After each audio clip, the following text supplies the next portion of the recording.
عن أبي عبد الرحمن عبد الله بن مسعود رضي الله عنه قال حدثنا رسول الله صلى الله عليه وسلم وهو الصادق المصدوق إن أحدكم يجمع خلقه في بطن أمه 40 يوما نطفة ثم يكون علقة مثل ذلك ثم يكون مضغة مثل ذلك ثم يرسل إليه الملك فينفخ فيه الروح ويؤمر ب4 كلمات بكتب رزقه وأجله وعمله وشقي أو سعيد فوالله الذي لا إله غيره إن أحدكم ليعمل بعمل أهل الجنة حتى ما يكون بينه وبينها إلا أذراع فيسبق عليه الكتاب فيعمل بعمل أهل النار فيدخلها وإن أحدكم ليعمل بعمل أهل النار حتى ما يكون بينه وبينها إلا أذراع فيسبق عليه الكتاب فيعمل بعمل أهل الجنة فيدخلها. Dari Abu Abdurrahman Abdullah bin Mas'ud radhiyallahu anhu, ia berkata, Rasulullah shallallahu alaihi wasallam menyampaikan kepada kami dan beliau adalah orang yang jujur lagi terpercaya, sesungguhnya penciptaan kalian dikumpulkan dalam rahim ibu sebagai nutfah selama 40 hari, lalu menjadi alaqah, segumpal darah, selama itu pula, kemudian menjadi mudghah, segumpal daging, selama itu pula. Kemudian Allah mengutus malaikat untuk meniupkan ruh dan mencatat 4 perkara, yaitu rezekinya, ajalnya, amalnya, dan sengsara atau bahagianya. Demi Allah yang tiada Tuhan selain Dia, sesungguhnya di antara kalian ada yang melakukan perbuatan ahli surga hingga jarak antara dia dengan surga tinggal sehasta. Namun suratan takdirnya telah ditentukan, lalu dia melakukan perbuatan ahli neraka, maka dia pun masuk neraka.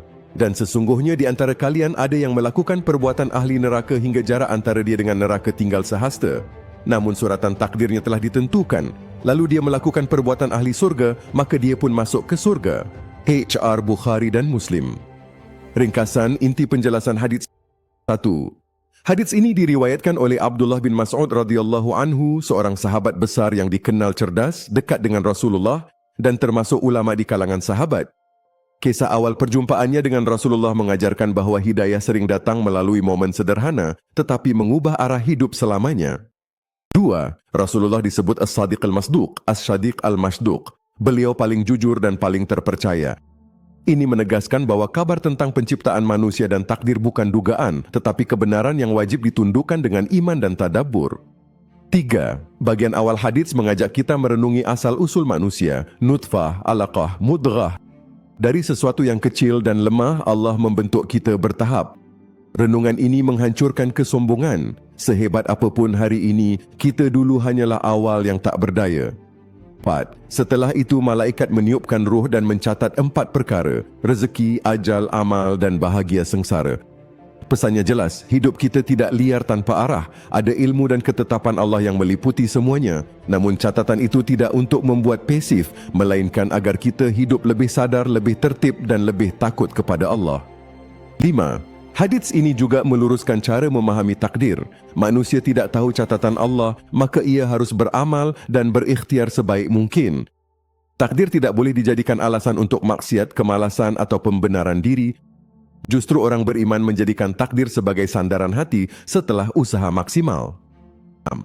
Peringatan paling mengguncang adalah tentang akhir hayat. Seseorang bisa tampak seperti ahli surga, namun berakhir sebaliknya dan sebaliknya.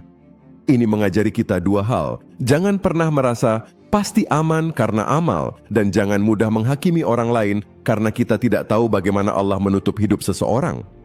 7. Maka motivasi terbesarnya adalah istiqamah dan husnul khatimah. Fokus kita bukan sekadar memulai kebaikan, tetapi menjaga kebaikan sampai akhir. Perbanyak doa agar hati diteguhkan, perbaiki niat, jaga amal kecil yang konsisten, dan jangan putus asa karena yang menilai bukan manusia, tetapi Allah yang Maha Adil dan Maha Pengasih.